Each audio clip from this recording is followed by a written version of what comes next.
Hello, friends, and welcome to the Exams Made Simple. We are back again with the Hindu Complete Newspaper Analysis for 21st of February 2024. 21 फरवरी 2024 का news analysis देखेंगे। 20 फरवरी के notes मैं डाल दूंगा अभी तो 1 घंटे के अंदर आपके जो वेबसाइट है हमारी temscience.com वहां पर आप देख लीजिएगा। 20 तारीख का जो एनालिसिस था उसमें बहुत ज्यादा न्यूज आइटम्स नहीं थे, 2-3 न्यूज आइटम थे। तो मैं वो डाल दूंगा। आज का एनालिसिस अच्छा है, आज मैं आपको पूरा एडिटोरियल्स के साथ बता देता हूँ, ठीक है ना। स्टार्ट करते हैं। सबसे पहले आज का जो एनालिसिस है उसको फ्रंट पेज से। एक छोटी सी रिक्वेस्ट रहेगी कि please do like it and do share it among your friends as well. Like और शेयर आप कर सकते हैं तो आप प्लीज जरूर करिएगा। That is my personal request to you.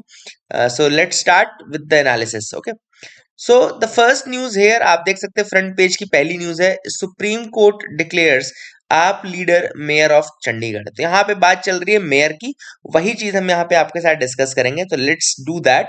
तो सबसे पहले आपको ये पता होना चाहिए कि भैया मेयर का इलेक्शन होता कैसे, इंडिया में मेयर होता क्या है। तो मेयर की अगर मैं आपसे बात करूं इंडिया में, तो मेयर इंडिया में इनडायरेक्टली इलेक्टेड होता है ज्यादातर, मोस्टली सारे जगहों तो होता नहीं है। ऐसी सिटीज में होता है जहाँ 1 मिलियन से ज्यादा की पॉपुलेशन होती है। पहले तो कुछ बेसिक क्राइटेरिया जैसे 1 मिलियन से ज्यादा की पॉपुलेशन होनी चाहिए, ठीक है ना। तो वहां पे फिर वहां पे होता क्या कि जैसे वार्ड आपके यहाँ देखा ना, आप लोग अपने शहर में देखेंगे तो आपके यहाँ वार्ड होंगे, मतलब कौन से वार्ड में आप रहते हैं। जैसे मैं 12 नंबर वार्ड में रहता हूँ, तो 12 नंबर वार्ड मेरा वार्ड है। अब उस वार्ड का एक काउंसिलर सेलेक्ट होता है। कौन सेलेक्ट होता है? काउंसिलर। दिल्ली में भी ये चीज अभी रिसेंटली न्यूज में थी, क्योंकि काउंसिलर को क्या बोलते हैं? एल्डरमैन। याद याद है आप लोग को ये न्यूज आइटम? ये भी बहुत ज्यादा हमने बीच में न्यूज देखी थी कि एल्डरमैन के पास राइट टू वोट होगा कि नहीं होगा, ये हमने बीच में देखा था। तो इसको क्या बोलते हैं? इसको बोलते हैं एल्डरमैन। और एल्डरमैन के पास राइट टू वोट नहीं है, ऐसा सुप्रीम कोर्ट ने कहा था। एल्डर, ALDER, एल्डर नहीं, ELDER नहीं, एल्डरमैन, ठीक है ना। तो एल्डरमैन बोलते बोलते हैं इसको, ठीक है ना। अब काउंसिलर हो गया। काउंसिलर लोग जब सेलेक्ट हो जाते हैं सारे वार्डों से, तो वो मिल करके फिर एक मेयर चुनते हैं। तो कुल मिलाकर के जो मेयर की प्रोसेस है कैसी हो गई? लगभग इनडायरेक्टली इलेक्टेड जैसी हो गई, ठीक है ना, इनडायरेक्टली इलेक्टेड हो गई। और अभी बहुत ज्यादा जो ARC का रिकमेंडेशन है और सारी चीजें हैं, उनमें ये कहा जाता है कि भाई प्लीज इसको एक आप डायरेक्टली इलेक्टेड मेयर का प्रोविजन कर दो, ठीक है ना, ताकि रिस्पॉन्सिबिलिटी भी ज्यादा अच्छे से वो निभा पाए, उसके पास कुछ पावर आ पाए। तो all this things have been suggested. I hope you got clarity regarding that. आगे मूव करते हैं, देखते हैं और क्या इंपॉर्टेंट न्यूज आर्टिकल है। तो महाराष्ट्र ने क्लियर कर दिया 10% कोटा फॉर द मराठास, ठीक है ना, for all Marathas. And it's basically है तो ये कास्ट इशू है, लेकिन ठीक है, दे हैव डन दैट। अभी सुप्रीम कोर्ट में ऑब्वियस सी बात है जाएगा। एंड यहाँ पे उन्होंने प्रॉमिस किया था, चूंकि मराठा कोटा को उन्होंने कहा था स्ट्रीमलाइन कर दिया जाएगा। So they have passed a bill to provide a 10% quota for all Maratha community in education and government job both, ठीक है ना। याद रखिएगा, in both the education and government jobs they have allowed for this, for this quota, है ना। so that is the thing which is important, you must remember this. Now this legislation has been passed. I hope you got clarity regarding that as well, आपको समझ में आ गया होगा।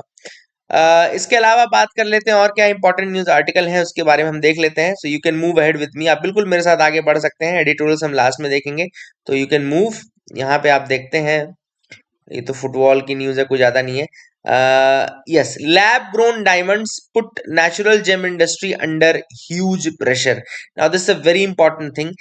जो ये lab grown diamonds या कि जो मैन मेड जेम्स आप बोल सकते हैं, so they are reshaping this diamond jewellery, जो मार्केट है उसको रीशेप कर रहे हैं। स्पेशली सूरत रीजन, जहां पे 90% of world's diamonds are cut and polished, ठीक है ना। तो अगर आप सूरत की बात करें तो 90% of the diamonds are cut and polished in Surat alone. तो वहां पे किस तरीके से इंडस्ट्री चेंज हो रही है, किस तरीके से ये डायमंड इंडस्ट्री मार्केट पूरा चेंज हो रहा है, तो वहां पर देख लेते हैं। तो आप देख सकते हैं, man made gems are reshaping the $89 billion global market jewellery, global diamond jewellery market, specially Surat, where 90% of world's diamonds are cut and polish. तो आप एक तो फैक्ट ये आप याद रखिएगा। एंड यहाँ पे माइंड नेचुरल जेम्स जो होते हैं वो ज्यादा, वो लगभग बिलियन ईयर्स ओल्ड होते हैं, क्योंकि वही वो प्रोसेस, बहुत लंबी प्रोसेस के बाद, बहुत लंबे टेम्परेचर प्रेशर के बाद जाके वो डायमंड बनता है ना। तो it's a billion year old process, उसके बाद जाकर के बनता है, सोचो अब। तो लेबोरेटरी जो मेड रॉक्स हैं, जो ये डायमंड्स हैं, they are very cost effective और चीप कहना चाहिए। तो ये जो अगर हम नॉर्मल जो नेचुरल डायमंड्स हमको मिलेंगे तो वो ज्यादा महंगे होंगे, और जो आपके नेचुरल होम ग्रोन या ये लैब ग्रोन डायमंड्स हैं वो बिल्कुल सस्ते होंगे। तो that is the thing which is there. And लेकिन अब दिक्कत क्या है कि दिक्कत ये कि जो लैब ग्रोन है that is also the same product, it is having also the same chemical properties and it is also having the same optical properties. तो सेम फिजिकल प्रॉपर्टीज है, same chemical properties and same optical properties है। And lab grown diamonds they export has increased a lot from India. It has tripled in value between 2019 to 2022, है ना। And export volume भी बढ़ा है and cost volume भी बढ़ा है, ठीक है ना। That is the thing which is there. अब रिएक्टर्स जो रहते हैं लैब्स में लगे रहते हैं, they are pumped full of carbon containing gases such as methane and crystal grown. एक इशू जो है वो ये इन्वायरमेंटल इशू है कि जो रिएक्टर्स लगे रहते हैं लेबोरेटरी में जहां पर इस तरीके की चीजें होती हैं, ये डायमंड बनते हैं, तो उनमें काफी ज्यादा कार्बन कंटेनिंग गैसेस और मीथेन और ये सब चीजें उसमें रहती हैं। तो ये भी एक इशू रहता है कि इन्वायरमेंटली कैसे इसको सस्टेनेबल बनाया जाए। तो that is again a process and rough diamonds are taken into another facility where hundreds of workers design cut and polish the stones. उसके बाद इसको ले जाया जाता है एक दूसरी लैब में जहां पे उसकी कटिंग एंड पॉलिशिंग चलती है, ठीक है ना। तो अब आप देख सकते हैं यहाँ पर जो दिक्कत है वो इन्वायरमेंटल एंड ह्यूमैनिटेरियन कॉजेस की है और बाकी उसको फुल प्रूफ किया जा रहा है उस प्रोसेस को भी। हाँ, इसमें याद रखिएगा कि लैब ग्रोन इंडस्ट्री में कोई मोनोपोली नहीं है। इसका रीजन, इसके कारण एक चीज हुई है कि जो प्राइजेस हैं they have dropped a lot, क्योंकि सप्लाई बहुत ज्यादा है ना, क्योंकि मोनोपोली है नहीं, प्राइस ज्यादा है, तो prices they have very much dropped. And कुछ तो ऐसी कंपनीज है जो इवन बैंकरप्ट हो चुकी हैं। तो एक ये ऐसा नहीं कि लैब ग्रोन इंडस्ट्री में इशू नहीं है, बैंक इशू ये है कि पहले जो चीज $2500 की मिलती थी, आज जाकर के इतनी ज्यादा सप्लाई उसकी ज्यादा हो गई है कि वो $1000 में मिल रही है ना। तो आप सोच सकते हैं कि कितना ज्यादा डिफरेंस आया है। since there is no monopoly, since anyone can produce all these things, that is the issue। आगे मूव करते हैं, देखते हैं और क्या इंपॉर्टेंट न्यूज आर्टिकल है। तो MCA plans to introduce leniency plus regime to crack down on cartels. बहुत प्यारी न्यूज आर्टिकल है। एमसी यानी कि जो आपका मिनिस्ट्री ऑफ कॉर्पोरेट अफेयर्स है, उसने एक नया रिजीम इंट्रोड्यूस किया है जिसको बोलते हैं लीनियंसी प्लस। अब मैं आपको सिंपल भाषा में बताता हूँ। सपोज एक्स नाम की एक कार्टेल है, कार्टेल मतलब पता है ना आपको, जो ऐसे जैसे 4-5 कंपनी से ग्रुप है, उन्होंने मिलकर के क्या किया, अब प्राइस को रेगुलेट करना, इन एक ग्रुप में ही प्राइस के साथ खेलना शुरू कर दिया। दूसरे लोग जो थे उनको नुकसान पहुंचने लगा। भाई देखो, मान लो 4 लोग हैं, चार चार लोग दाल बेचते हैं। अब चारों लोग अगर ये डिसाइड कर लें कि यार कल से हम 500 रुपए से कम दाल नहीं बेचेंगे, तो क्या दिक्कत होगी कि अगले अगले दिन दाल का रेट 500 हो जाएगा। और चूंकि ये 4 लोग ही बेच रहे हैं, तो that will create a issue for other people, है ना। तो ऐसा कार्टेल की तरह काम करते हैं फिर ऐसे। तो ऐसे जो कार्टेल थे जिनके ऊपर ऑलरेडी इन्वेस्टिगेशन चल रही है, तो ऐसे मान लो एक्स ऐसा एक कार्टेल है जिसके अगेंस्ट ऑलरेडी इन्वेस्टिगेशन चल रही है, ईडी की या कॉर्पोरेट कॉर्पोरेशन ऑफ इंडिया की। ज्यादातर कार्टेल्स के पीछे जो पड़ेगा वो कॉर्पोरेट कॉर्पोरेशन ऑफ इंडिया है, क्योंकि ये कॉर्पोरेट कॉर्पोरेशन ऑफ इंडिया का काम है कि मोनोपोली ना होने दे, और कार्टेल्स का काम क्या है कि मोनोपोली बना करके रखें। तो इनके पीछे पड़े रहते हैं corporate commission of India body जो है, ठीक है ना।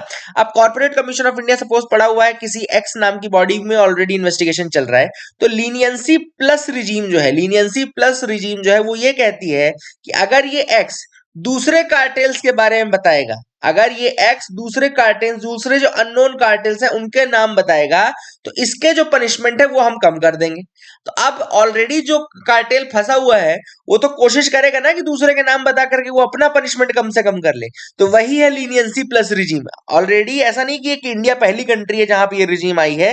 देखो यहाँ पे लिखा है the regime is already recognised in United Kingdom, United States of America, Singapore and Brazil. ऐसी कंट्री में ऑलरेडी ये है ना। और ये भी लिखा है कि भैया 100% तक की पेनल्टी कट हो सकती है डिपेंडिंग अपॉन कि कितने कार्टेल्स के नाम आप रिवील करते हो, कितने हिडन कार्टेल्स के नाम। तो ये बहुत अच्छा मौका है दूसरे जो कार्टेल्स फंसे हुए हैं उनके लिए। So that is the thing which is there. I hope you got clarity regarding that as well. आपको समझ में आ गया होगा। आगे मूव करते हैं, देखते हैं और क्या इंपॉर्टेंट न्यूज आर्टिकल है जिनके बारे में हमको डिस्कस करना है। You can move ahead with me. यहाँ पे है India and Sri Lanka now move towards talk of the trade agreement. तो भारत और श्रीलंका जो है they are ongoing discussions on economic and trade cooperation agreement, ETCA याद रखना। इंडिया और श्रीलंका के बीच में ये ट्रेड कोऑपरेशन एग्रीमेंट अभी तक नहीं है। Economic and trade cooperation agreement, हाँ, इसकी रिगार्डिंग बात जरूर चल रही है। ऑब्वियसली बात है, श्रीलंका की पहले भी बहुत ज्यादा इकोनॉमिक हालत ठीक नहीं है। ऐसे में इंडिया और चाइना दो ही कंट्रीज है उसके पास जिसके साथ वो रिलेशंस इंप्रूव करना चाहता है। And the present leadership is also in favor of India, therefore it is happening, है ना? And the progress in negotiation is significant for New Delhi and Colombo both, as this much discussed ETCA pact was stalled in the past, पहले का रुक गया था क्योंकि बहुत ज्यादा इस अपोजिशन आ रहा था, जो वर्कर यूनियंस थे और जो हार्डलाइन सिन्हाला नेशनलिस्ट पॉलिटिशियंस थे, उनके कारण बहुत ज्यादा रोकथाम लगाई जा रही थी। बट ऑब्वियसली बात है, आपको समझ में आ गया कि श्रीलंका में ऑलरेडी इतनी क्राइसिस है कि खाने के वांदे हैं, तो डेफिनेटली उस चीज को नहीं रोकेंगे। So that is the thing which is there. I hope you got clarity regarding that as well. आगे मूव करते हैं, देखते हैं और क्या इंपॉर्टेंट न्यूज आर्टिकल है। यहाँ पे है on the right to maintenance for divorced Muslim women. अब यहाँ पर एक केस चल रहा है सुप्रीम कोर्ट में, जहां पे वो डिसाइड करेंगे कि क्या डाइवोर्स जो मुस्लिम वुमेन है, is she entitled to claim under the section 125 of the criminal procedure code, CRPC के सेक्शन 125 के अंदर एक प्रोविजन है जिसमें कहा जाता है कि फॉर्मर हस्बैंड जो है, दे will be maintaining the wife if the husband is, मतलब अगर हस्बैंड वेल टू डू है तो उसको मेंटेनेंस देना पड़ेगा अपनी वाइफ को, अगर उसने डाइवोर्स दे दिया है तो, ठीक है ना? Now the bench is hearing this case, they have reserved the verdict as of now, but they will be soon delivering the judgment. अब देखो होता क्यों ये अभी दिक्कत में है, दिक्कत में इसलिए है कि जो लॉ है, यानी कि जो सेक्शन 125 है, उसके अंदर ये कोडिफाई किया गया है कि if any person having sufficient means, अगर किसी व्यक्ति के पास सफिशिएंट मींस है, देन ही निग्लेक्ट्स और refuses to maintain his wife, अगर वो निग्लेक्ट करता है या रिफ्यूज टू करता है तो maintain the wife, then the magistrate of first class may upon proof of such neglect और रिफ्यूजल, अगर जो मैजिस्ट्रेट है फर्स्ट क्लास का, उसको लगता है कि ये प्रूफ, अगर ये प्रूफ हो जाता है कि वो नेग्लेक्ट और रिफ्यूजल कर रहा है, then that magistrate may order such a person to make a monthly allowance for the maintenance of his wife at a monthly rate as the magistrate thinks fit। तो ये बहुत बड़ी पावर है CrPC में 125 के अंतर्गत, है ना? अब दिक्कत यहाँ पे कहाँ पे आ रही है? दिक्कत यहाँ पे आ रही है Muslim women protection of rights on divorce act 1986 के तहत। क्यों? उसमें अब ये मुस्लिम स्पेसिफिक लॉ है जिसमें ये कहा जाता है कि that Muslim women can claim maintenance during the divorce, लेकिन उसमें सेक्शन 3 है 1986 एक्ट का, जो गारंटी करता है payment of maintenance to a divorce Muslim women by her husband only during the period of iddat. ये देखो लिखा है only during the period of iddat. Iddat is a period of 3 months, है ना? For which a women must observe after the death of her husband और a divorce before she can remarry, है ना? तो ये जो पीरियड है, इद्दत वाला पीरियड है, केवल इसी समय उसको ये मतलब शी गेट्स दैट मेंटेनेंस, ठीक है ना? And after the completion of iddat period, the woman can approach a first class magistrate for magistrate in the case she has not remarried and is not in a position to take care of her financially। इद्दत के बाद अगर उसने remarry नहीं किया है तो फिर वो दोबारा जाकर के मैजिस्ट्रेट के पास जा सकती है, and she can claim for the maintenance and all, ठीक है ना? तो अब वही केस चल रहा है कि ये लिमिटिंग है कि नहीं है। This is the thing which is there. I hope you got clarity regarding that as well, ठीक है ना? ये आपको समझ में आ गया होगा। आगे मूव करेंगे, देखते हैं और क्या इंपॉर्टेंट न्यूज आर्टिकल है।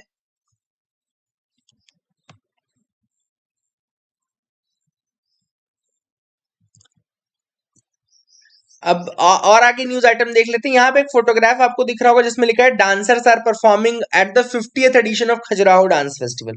तो खजुराहो डांस फेस्टिवल जो है वहां का 50th एडिशन स्टार्ट हुआ है, मध्य प्रदेश में होता है ये। छतरपुर नाम की एक जगह है जहाँ पे ये खजुराहो है, और यहाँ पे डांस फेस्टिवल ये मनाया जा रहा है, ठीक है ना? मध्य प्रदेश में है, ये भी आप याद रखिएगा, 50th एडिशन है, ये भी याद रखिएगा, ठीक है ना? आगे मूव करते हैं, देखते हैं और क्या इंपॉर्टेंट एडिटोरियल्स हैं जिनके बारे में हमको डिस्कस करना है। यहाँ पे एडिटोरियल से पहले हम एक रूल के बारे में बता दें जिसमें सुप्रीम कोर्ट ने कहा है कि अगर कोई ऐसा रूल है जो कि विमेन्स को जॉब से निकाल देता है just because they are getting married, या फिर just because they are having gender domestic issues and all, तो that is a case of course gender discrimination, ठीक है ना?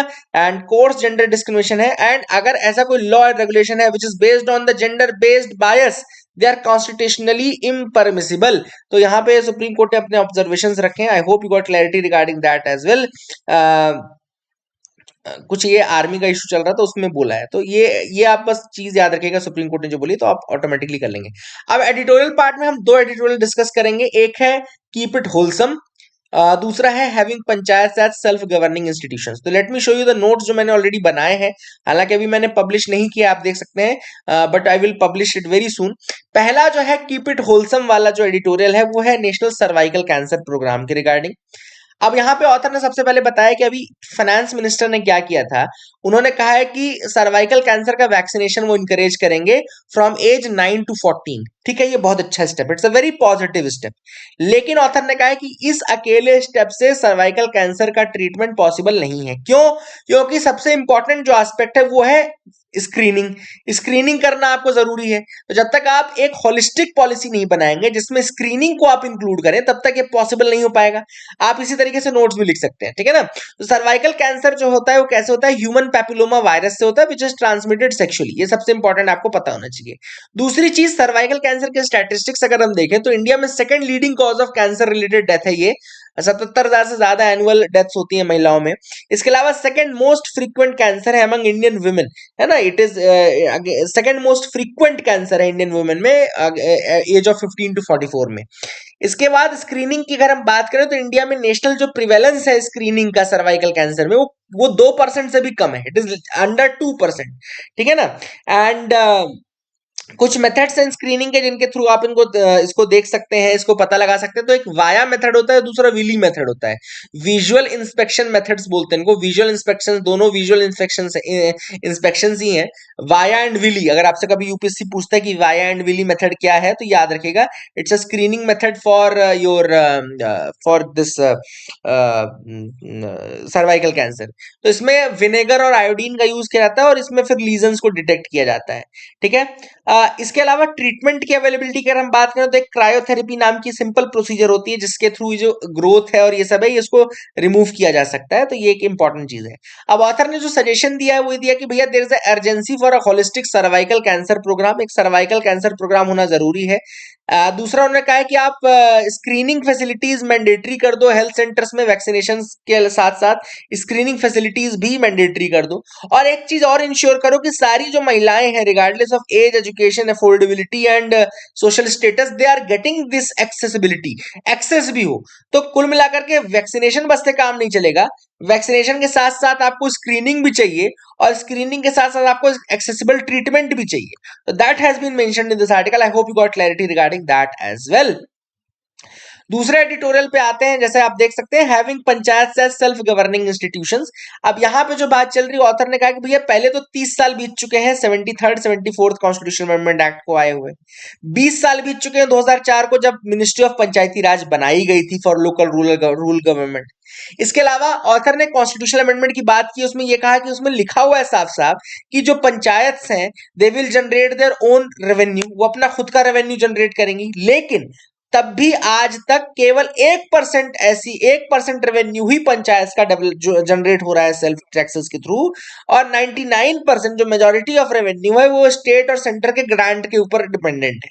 ठीक है ना। तो आप देख सकते हैं कि पंचायत अभी तक मतलब फाइनेंशियली ऑटोनॉमस नहीं हो पाई है, अभी भी वो वेरी हैविली डिपेंडेंट है स्टेट और सेंटर में, जो कि कॉन्स्टिट्यूशन खुद कहता है, कॉन्स्टिट्यूशन अमेंडमेंट, कि भैया उनको खुद का रेवेन्यू जनरेट करना है।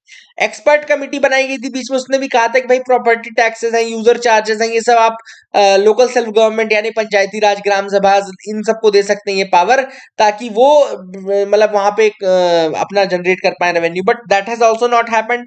इसके अलावा ऑथर ने कहा कि भैया सबसे बड़ा जो पंचायती राज इंस्टीट्यूशंस में जो एक्ट में मतलब जो एजेंडा है वो ये है कि जो डिपेंडेंसी है वो खत्म हो रूरल सेल्फ गवर्नमेंट की, पर वो डिपेंडेंसी आज ही बनी हुई है सेंटर और स्टेट के ऊपर। और इसके लिए ऑथर ने ये कहा है कि भैया there is a need for educating the elected representatives and the public also.